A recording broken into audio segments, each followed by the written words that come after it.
This episode of This Agile Life has been brought to you by BrilliantAgile.com, providing Agile and Scrum training, consultancy, and personnel.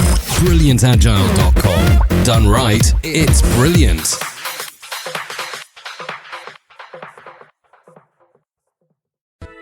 Released on Sunday, May 17th, 2015. This Agile Life, episode 84. That one looks delicious. The software industry transforms more and more every day. Agile methods are quickly replacing traditional ones. The question is, are you agile enough? This podcast is devoted to agile and lean software development. Time to welcome your agile coaches on This Agile Life. Hello, everyone. I'm the host of This Agile Life, John Sextro. Joining me today, I have two wonderful co-hosts. First up, we have Natalie Simonson. Hello, everybody. Good to Hi, be Natalie. here tonight. It's good to have you back again. Thank you. What is this, number 3, 2 or 3? Number 3, yeah. So I haven't screwed up too much. So you keep on inviting me back, so I'm pleased about that. Well, we love having you on the show. Thank you.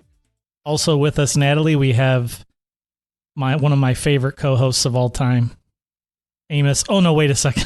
Joe Barnes? Craig Buchek. I have to get Joe Barnes in there right away. Hello, everybody. How are you, Craig?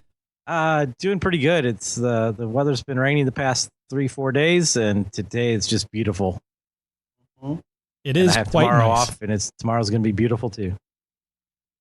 Well, we're going to jump into some Agile discussions here, guys. And tonight's episode is going to be all about product ownership, one of the most important aspects of Agile projects.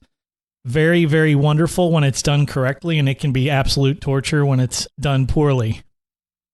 I'm sure we've all seen the good and the bad of that over time. And Natalie, you particularly had some things you wanted to discuss. So how do you want to start this conversation?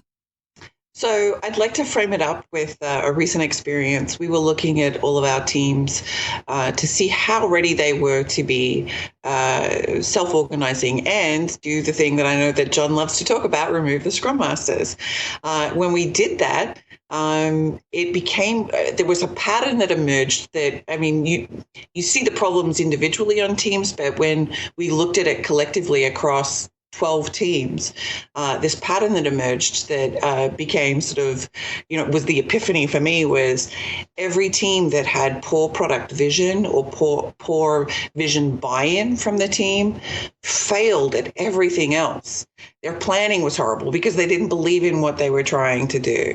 Their communication was horrible because they were fighting about the collective vision. So there are multiple aspects of a team's function just failed miserably because of this product vision. So that led me to be better at communicating that product vision, and what is their responsibility to the team to make sure that they have a good understanding of that product vision. How would you say that? Do you think that this is indicative of? What is this indicative of? Do you think it's a problem with the product owner as the person, or do you think it's more a problem organizationally with direction that's coming down through the product owners? I think it can be both. In this particular situation, I think some of it was from an organizational perspective, that clear direction and vision was not understood. But then I've also seen cases a couple of years back where I was Scrum Master on a team that basically built a application for one person who didn't. That product owner didn't bring in his customers and didn't bring in the customers to the team. And when I came onto the project, and it had been several years in progress, I said, well, why don't we have these other users that use this tool with us and talking with us? And when we changed that approach, the team suddenly felt like they were actually building something that would be used at some point outside of this one particular person. So that answers the question I had was the vision bad? So that sounds like a case where the vision was actually not very good. So that's one instance. How do you solve that problem? That's sort of a hard problem to solve, I think. Without, I guess your answer is to bring other people in that can sort of refine the vision or focus it or bring some perspective to improve it. So that I think that's the first question. Is it a bad vision or is it communicated poorly? When you ask, is it, Craig, when you ask, is it communicated poorly?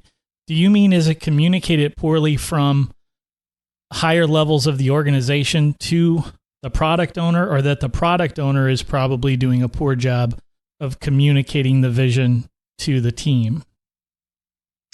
That'd be really tough if you were a product owner and didn't understand the vision. Well, here's why I ask. But it could be I can imagine situations like that, though. Here's where I ask. I think that Natalie was being extraordinarily nice by saying that it can either be the product owner not being able to clearly communicate the vision, or that it can be the organization not giving the product owner clear direction. I think that the buck has to stop at the product owner. And so at that point, I think that it's entirely on the product owner. If as a product owner, you can't come up with a clear vision through conversations with the organization, then you have to stop and not let the product really go any further, because you know that you're just going, if you as the product owner, back to Craig's point, if you as the product owner aren't clear on the product, you don't have a clear vision, you don't know what it's going to be or how it's going to value the company, then you should stop and not try and just start flailing around by telling the team, well, today the product is this, and then a week later it's this. And that's not, and I'm not being hypothetical here. I'm saying that I've been in situations where I've seen a product owner literally change the vision of the product week by week as a result of feedback that he's getting through conversations up the chain. So that takes a lot of security to be able to say, hey, I don't understand. Let's pause here. I mean, you've got to have some faith that you're not going to face some repercussions by admitting to that, right? Even if it's not your fault, a lot of people are going to be afraid and say, I can't admit that I don't understand what I'm supposed to be doing here. So is the alternative to spend money, to spend the company's money on bullshit because you were too scared to say that this isn't a clear enough vision? I find Agile is a way to help face reality by embracing reality and working with it instead of against it. But I think, most companies, especially middle management, which is where product owners tend to come from, their job is more to protect their jobs than anything else. And I could talk for hours on this kind of dysfunction of companies, but it's good. We have a podcast, Craig. But yeah, but that's reality. Is there is that dysfunction where those types of people tend not to admit shortcomings because they're afraid. But I don't know. I think the answer is you're going to have to, or the entire team is going to suffer. So Natalie, I'll put you on the spot a little bit and say, if you have a product owner who appears to be in the situation where they're not entirely clear on the vision, what do you think the team should do in that case? I know that one of the points that you wanted to get to later is self-organizing around the vision and what to do when there's problems with the vision. So what are some things that maybe you would try to do with the team if the product owner showed up with a really wishy-washy sort of half-baked vision?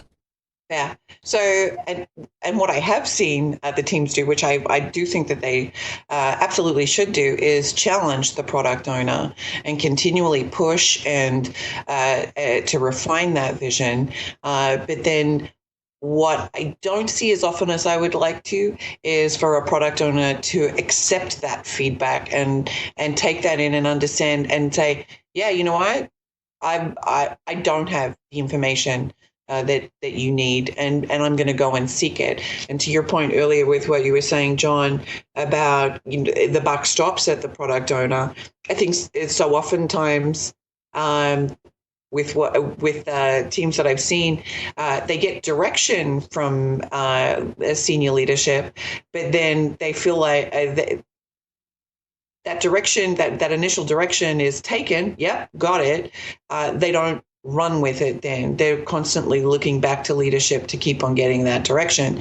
And what I would like to see with product owners is to truly own it and move forward with it, and for the teams to continue to challenge and disagree, that healthy disagreement, rather than actually just saying this is stupid, I'm not going to do it, that kind of stuff. But to truly understand so that they can be bought in. An example from one of our teams that didn't buy in. There was a clear vision, but they didn't buy into it because they didn't think it made sense, that the team wasn't going to be successful. This product wasn't going to make money. But once the product owner sat down and spent time with the market research that has been done, the competitive analysis that had been done, and justified their vision, completely different team.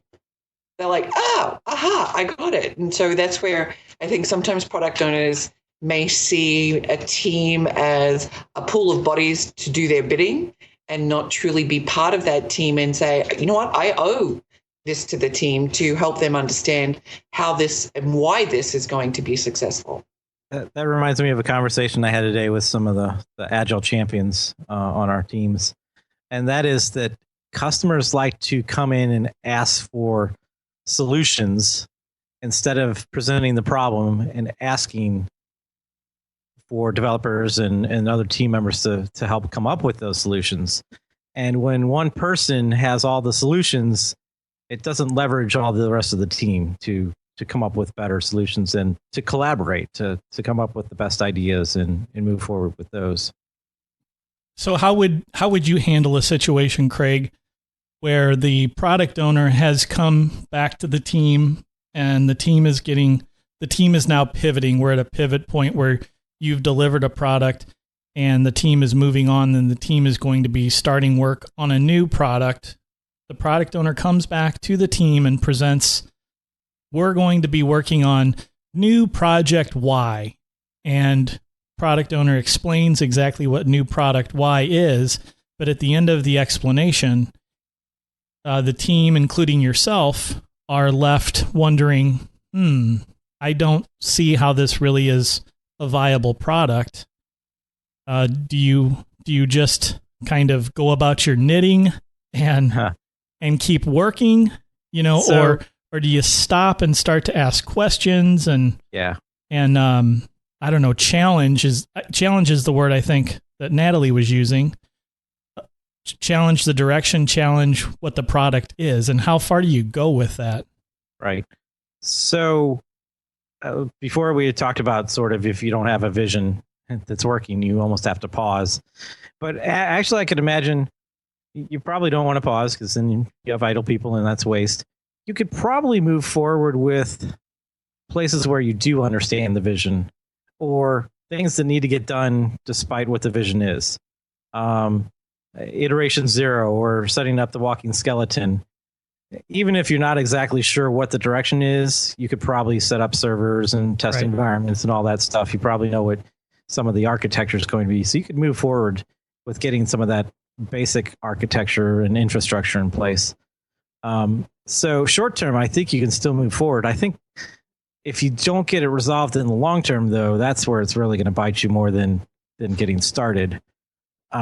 So I think you do need to challenge, and not challenge in the bad sense of the word, but sort of have that back and forth collaboration on trying to refine it, trying to incorporate multiple ideas so that you have a direction that's better than any one of you could have done. So, and I think that feeds into, like, yes, you can get some of those, sort of foundational, foundational work done, where teams start to struggle as they start executing on that. That where I've seen the MVP is not clearly enough defined. So people thrash around what is it that we're trying to get to actually release this, and then after that, even once you get that piece out, the feature priorities, what is truly next, and that often can fluctuate, which is fine, but sometimes product owners have been very, very wishy-washy about both MVP and then that feature priority. So I would like to talk a little bit about this, and I kind of played the moderator role there for a little while and asked you guys the questions, but now I'd like to give, I guess, my ideas and thoughts on this specifically, especially in regard to MVP, which is something that Natalie just brought up. There's going to be inflection points throughout, I think, any product development lifecycle where intelligent minds can completely disagree on whether or not a product is viable, whether or not it's the right thing to do, and whether or not it makes sense to invest the company's money into that product. What's important, and what I see that is a really great aspect to both the MVP, minimal viable product approach, as well as mixing in aspects of like lean canvas and lean startup into the MVP approach, is that what you're doing is presenting to the team this lean canvas that suggests, here's what our MVP is. As part of that lean canvas, you're describing what success looks like, what the product is going to look like, and along with that, you're supplying some evaluation criteria that you're going to use as an organization to determine if the product was successful or not. And at that point, you can say to the team, hey guys, hey team, I get it. You're not entirely bought into this. The good news is we're going to do a small MVP. We're going to get test data from the market on this MVP. And here's how we're going to determine if this really is a viable product or not. We're going to collect this data and we're going to find out, is this working or not? And now I can ask the team from the product ownership perspective to engage in a leap of faith with me and say, this is our first try at this product. We're going to take a minimal approach. We're going to deliver this small bit, and then we're going to evaluate how well it goes. And then we're going to make our next decision after we evaluate that progress. Is that a reasonable way to approach this? A leap of faith is hard unless you trust the person asking you to make it. So if you don't have to trust me though. If I'm the product owner, you don't have to trust me because I've articulated on the lean canvas what the success criteria is for the product. Are you afraid that as the product owner, if you don't have trust in me, that I might cheat? I might cheat the research. I might pad the research. Well, I might not think that it's achievable, that the goals are achievable. At that point, I small. probably need to find another team. Well, just because it's small doesn't mean it's achievable. No, but I'm saying it's a small product. It's a minimal viable product. It's something that, I don't know, it takes a few months, maybe 3 or 4 months to do. And if it doesn't work, well, then we have to reconsider things. Personally, if I was dedicating the next 4 months of my life to something I didn't believe in, I would jump ship probably. Okay, that's fair. That's not small enough for me to work on something I'm not believing in, unless I can find some sort of way to contribute in something in a way that I do believe in. Maybe that's being sort of an agile coach type of thing. So I think that's always an option, voting with your feet. Oh yeah. But I think your solution is good to make it as small as possible to fail fast. And I think my definition of failing fast and your definition might vary a little bit, where I would want it more in a few weeks or a month or two, and you're more 3 or 4 months. Well, that's ideal, of course. I was wanted to add to the trust in the PO and their MVP. That to me has become a resounding issue. When teams don't believe that their POs understand their space and their market, teams just lose faith completely.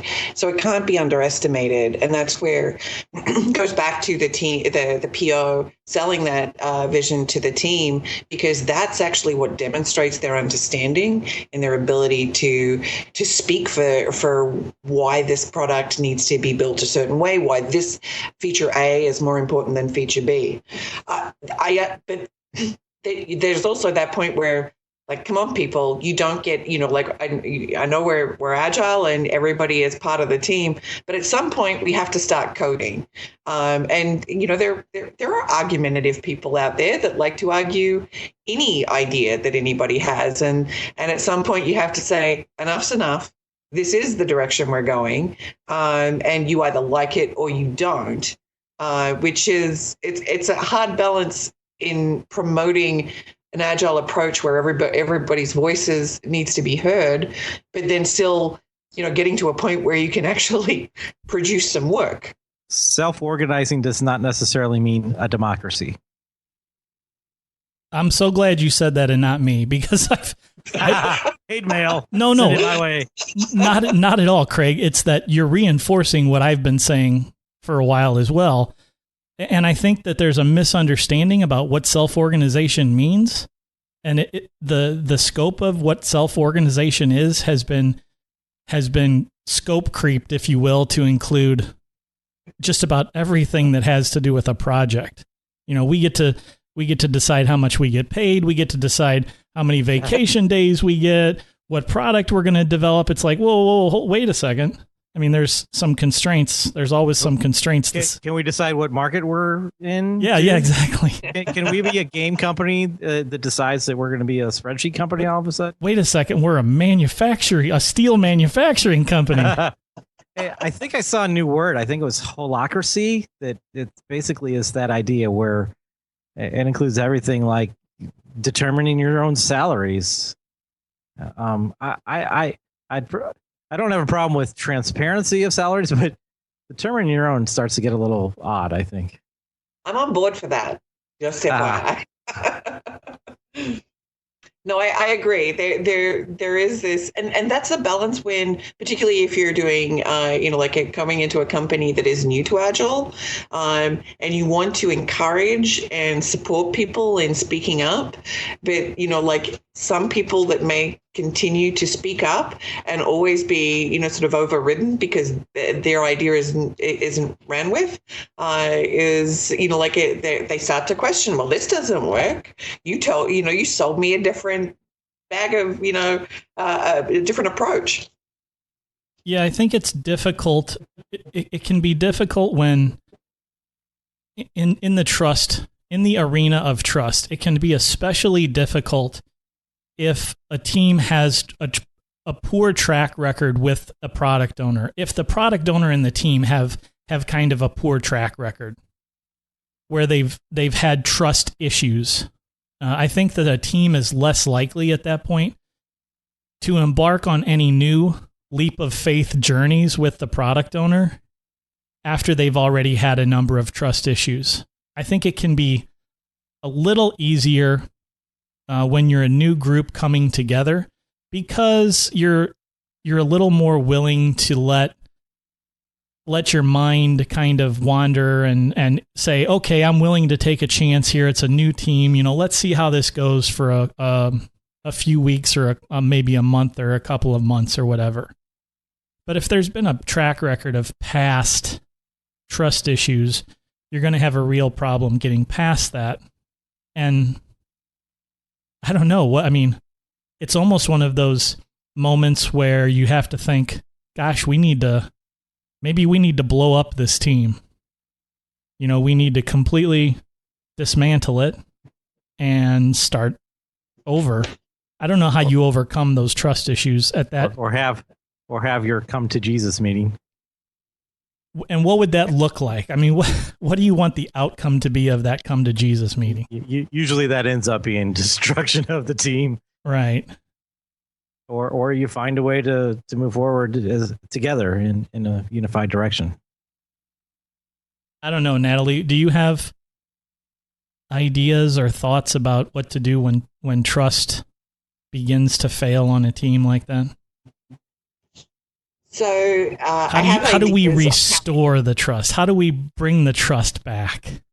So something that my dad used to tell me is that you can't barter for trust, right? It's earned. It's not something that you literally have to earn that trust.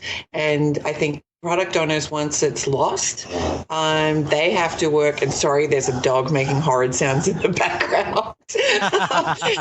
Product owners need to earn that trust. It's the same as team members with each other and the product owner. And that's where I go back to, I've seen where product owners have turned that around, where they have, started to listen to the team to say, we don't get this, I don't understand this. And he's actually spent the time to address that and understand what their concerns are and talk through it with them. And part of that, particularly in fields like where you're developing in a technology field, where most of the people on your team, sorry about the dog, where most of the people that are on the team, the developers on the team, are potential end users of the product that you're creating. They have this additional value to the product owner because they're potential customers. So having them give feedback on, I wouldn't use that app, I wouldn't use that service, is absolutely important. Right. So how do you build trust? There are actually trust building exercises, right? Fall back into my arms, Craig. Yeah, right. Exactly. That's the one everyone pictures, right? Team building exercises. Empathy actually is a large part of trust. I think if you build empathy, you're building trust at the same time. There's exercises for that. There's just spending time with your team members. Going to lunch with them actually is something we've been trying on our team lately. It doesn't have to be paid lunch. Just if you're going to lunch, why not go to lunch together and talk about each other, about your lives outside of work. Another thing that you can do is pair programming, or doesn't even have to be programming. Could be pairing on emails or figuring out what the MVP is. Pairing is a great way to build empathy and trust as well. There's an excellent game that I've used for retrospectives, Craig, that is, I'm not sure if it's just called the empathy game or what it is, but I'm sure, Craig, you've probably done it where you draw the the profile of the person's head, right? And you try to map out what you think. You draw some lines. Then I'll try and include a link to it. It's called Empathy Map. You try to superimpose yourself into the shoes of the person so that you can empathize with them. And you come up with things like, what does this person feel? What do they see? What are they hearing? What are they saying? What are they thinking? And you try and project yourself into their shoes so that you can then actually develop some empathy for what that person is going through. So I think that that's one thing that you can do to help build the trust. I think you can also start to be more inclusive with the team for some of the conversations that the product owner has to participate in. If the product owner has to go and talk with other people in the organization about how the product is being roadmapped and developed, maybe some people from the team can go along and participate so that they're getting an idea of what the product owner is dealing with and the hurdles that the product owner goes through on a daily basis as the product owner. Yeah, I definitely think that there's some lack of understanding sometimes from the team as far as what the product owner is doing when they're not involved with, in the team area, to get to the point of giving them the direction and the priorities that are needed. To your exercise, just going back a little bit, I also have another exercise I can send your way and we can share that helps people look at in a team in a relationship that how what you think and how it makes you react to other people, and then how it forces them to react to you, and and it's sort of perceptions and understanding of where those other people are coming from. So I'll send it your way. Great, we'll include that in the show notes. Well, where can we go from here? I think maybe we've talked quite a bit about the product owner and the product owner's responsibility, and saying that the buck stops there. But if the product owner has done their level best to present a product that we can get behind, what do we do? How do we deal with situations where maybe the members of the team are not stepping up and taking responsibility for the product and what's in the product backlog? And I think Natalie has some ideas here. I do.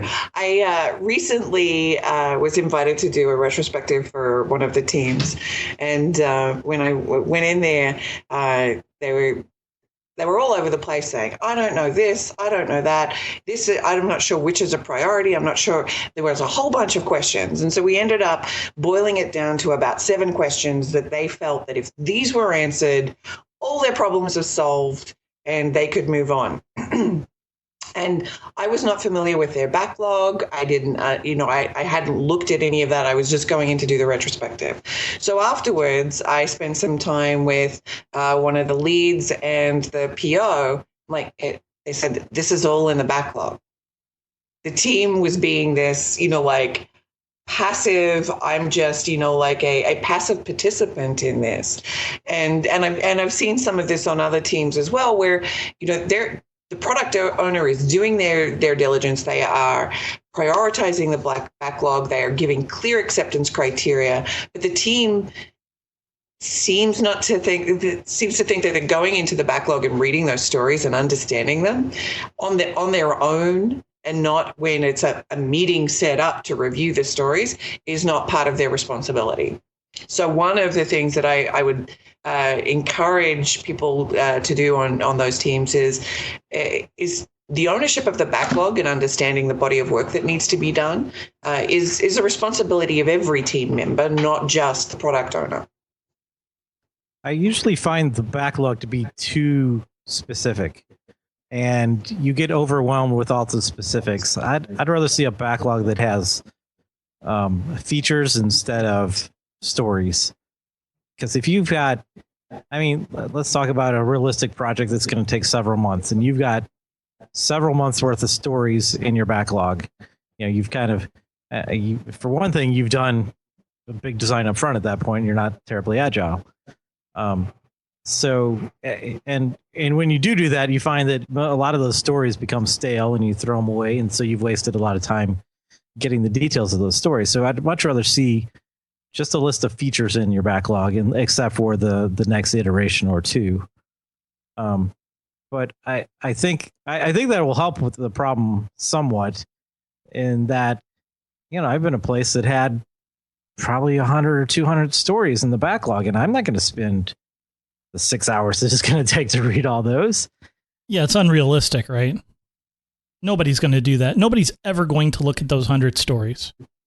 And I'm not proposing that they would look at those 100 stories. If you're looking at it from the approach of even, whatever length sprint you are, and prior to that planning session for the next sprint, if the team hasn't taken a few minutes to read through those stories and comes to that session blind, I think that's a bad practice. I think that team members should be reviewing those prior to sitting down and talking to them, formulating some idea of what they think it is so that they have questions and it can be a meaningful discussion.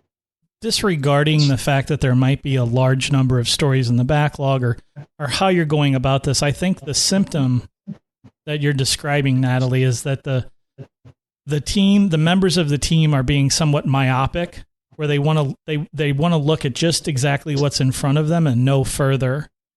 And they're not spending any time involved in conversations that are more forward looking. And that could manifest itself in the fact that they don't review stories in advance of like sprint planning, or that they just have not made themselves aware of like the product roadmap that the product owner maybe has presented to them previously, and they just block that out of their mind. So I'm going to push back against you guys a little bit here. Push back, baby. You say myopic, I say focused. So in some ways, I do want to know what the big picture is, right? I do want to know what those features coming up are. I don't know. I don't want to know what all the stories are because I'll be overwhelmed. Right. Don't worry about the stories, though. I just want to focus on what I need to get done today. Agile is really good. You have those interviews and they're like, what's your biggest fault? Well, my biggest fault is really focus. And that's why I love Agile. Agile helps me focus. And so I don't really want, because I will easily go look at the backlog for 6 hours and get involved in the particulars and try to answer questions there. And by using a more agile technique and having that backlog, by looking at the backlog in a more just-in-time fashion, I can stay more focused. That's all I'm asking, is that you understand the vision, the general vision of the product, that you understand what the general focus is going to be for the next week, at least, maybe the next couple of weeks, that you understand, hey, we're kind of headed in this direction. But for a member of the team to sit there and at some point and say, hey, I just don't know what the priorities are, and for that to have been previously provided as part of normal team function and team activities, what does that say about the members of the team? Does it mean that they really don't know? Are they because they've forgotten, or they're just not that smart? Or does it mean that they're not bought into it? And what they're really saying is, I really don't agree with our priorities. And rather than come directly out to you and say that, I'm going to say that I don't understand what our priorities are. I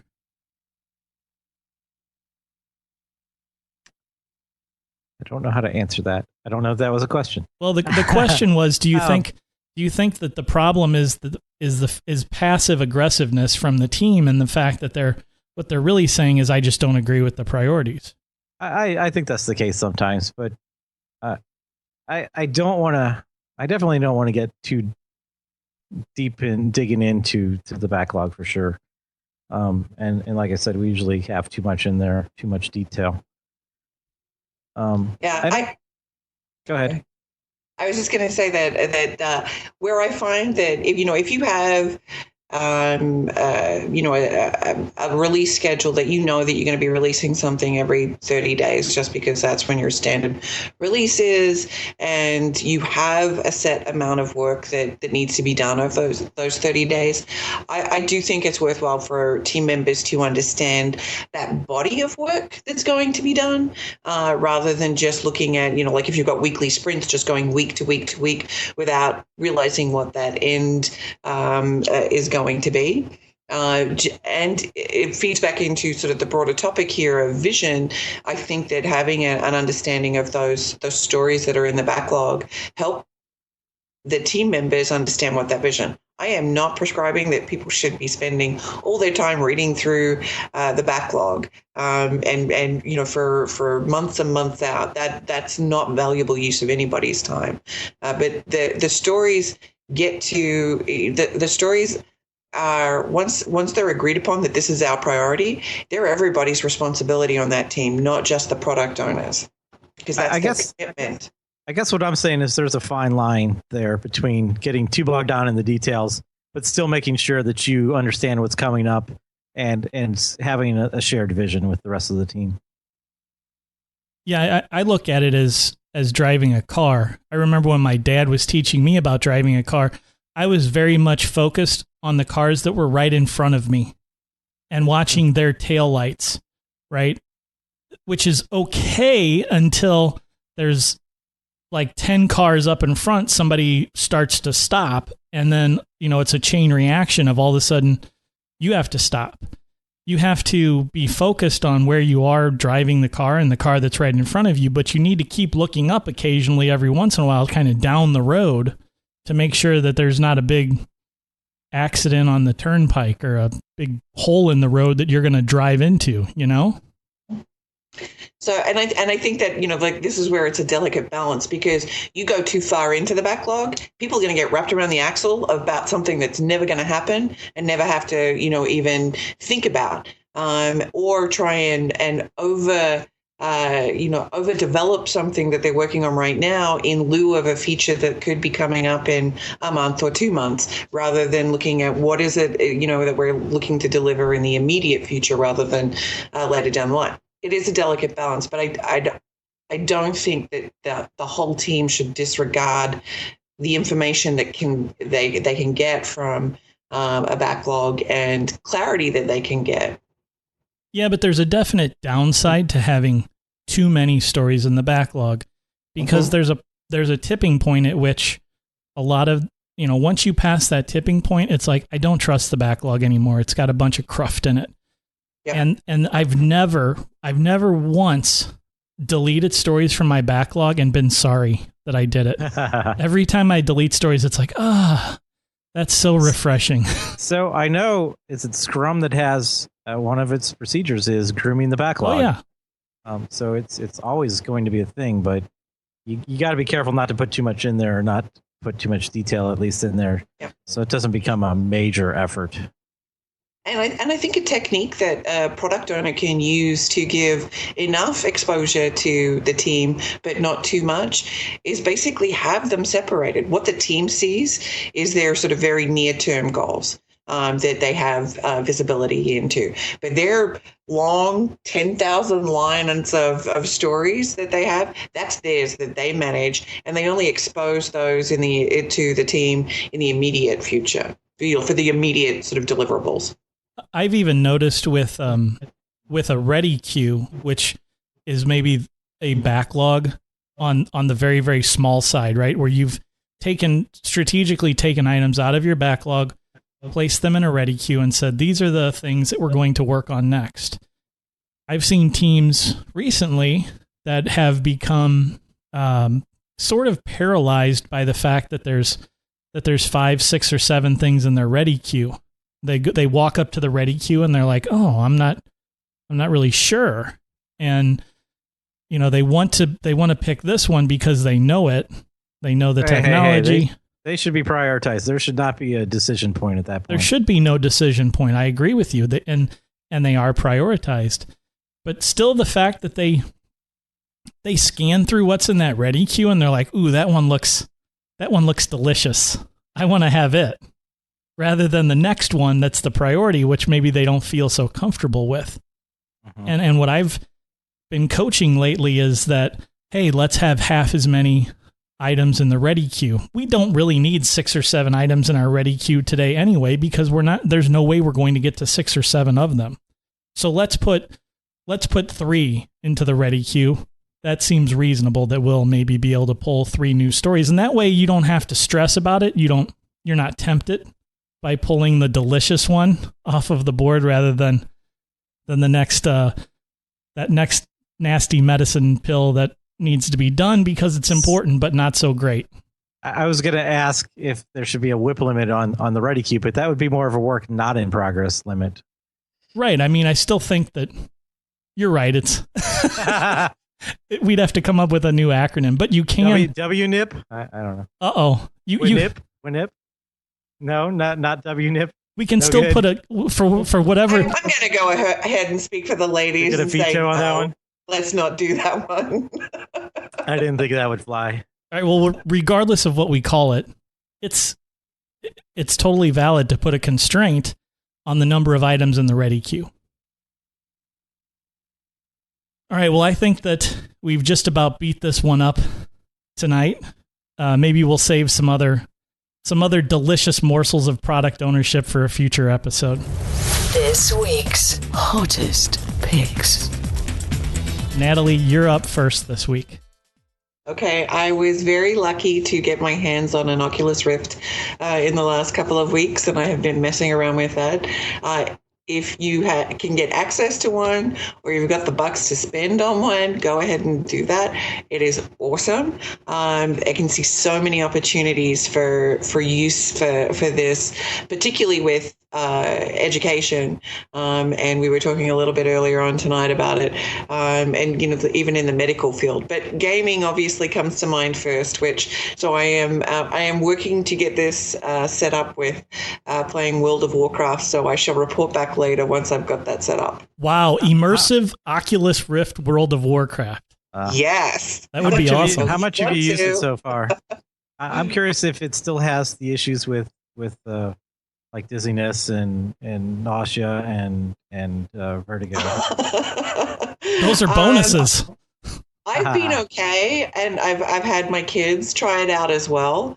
And actually, that's part of the amusement of using it. You can actually watching somebody else use it is just as fun as using it yourself because of the silly things that they do.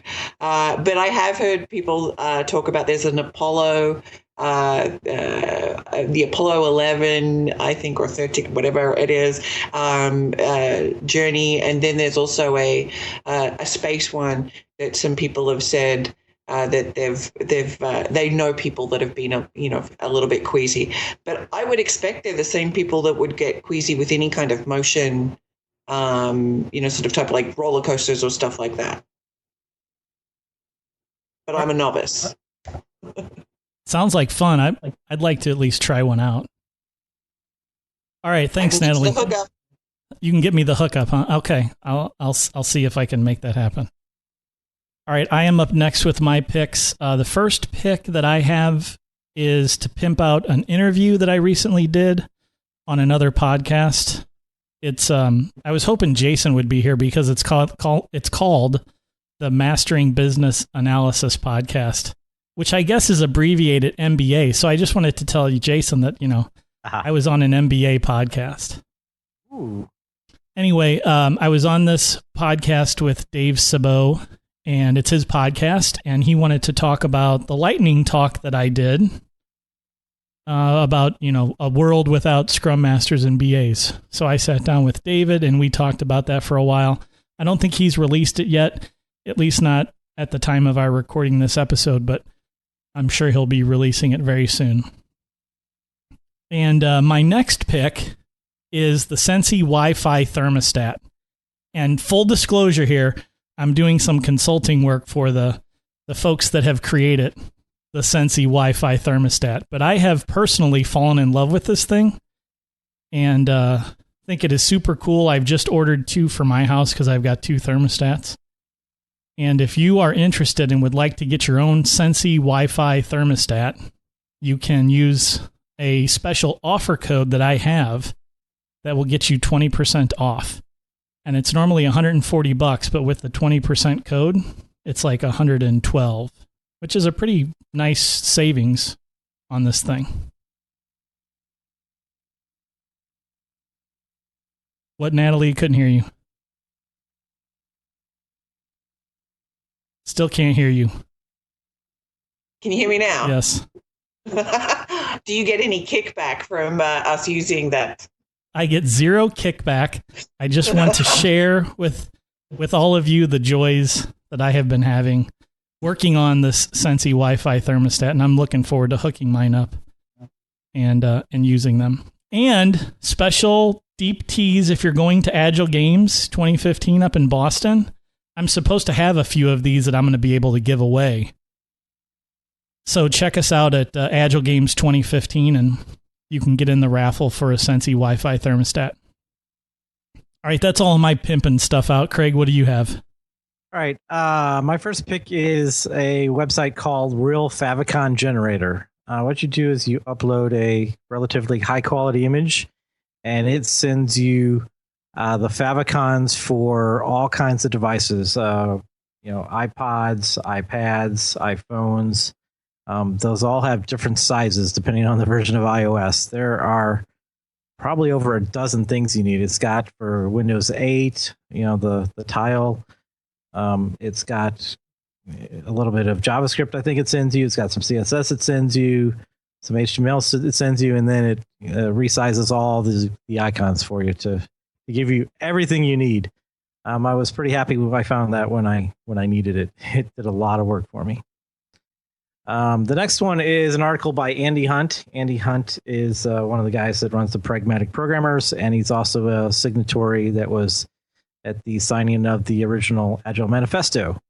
And his article is called "The Failure of Agile." Dun, dun, dun. Yeah, a lot of people that were involved originally are seeing the problem with basically the watering down of Agile. So he talks about that there. And I came up with a third pick while we were talking. There's an article by Lauren Voswinkle called "Let's Talk About Pay." It's on Model View Culture. And there's also a hashtag called TalkPay on Twitter. And the idea here is that, well, first of all, it turns out it is illegal to prohibit employees from discussing pay with each other. Oddly, a lot of people think it's illegal to talk about pay, but it's actually the opposite. But it turns out that if we want to have equal pay between men and women, and people of color and et cetera, that it would help us know what people are getting paid. So that was the idea, and pretty good conversation on Twitter, mostly in the tech field. That's all I got. That's a good one, Craig. And I almost wish we could spend a whole session talking just about the hashtag TalkPay and all the stuff that went on with that, because I have some of my own opinions that I won't share at this moment, but maybe some other time you and I can talk about it over a few beers or something. And maybe we'll invite the whole This Agile Life audience to join us. Sounds good. All right, well, that's all we have time for today. Check out thisagilelife.com for these show notes and all of our past episodes. Thanks for listening, and keep living this Agile life. This Agile Life is brought to you by a community of Agile developers and coaches aspiring to spread the word about this groundbreaking approach to software development. Join us at thisagilelife.com/community.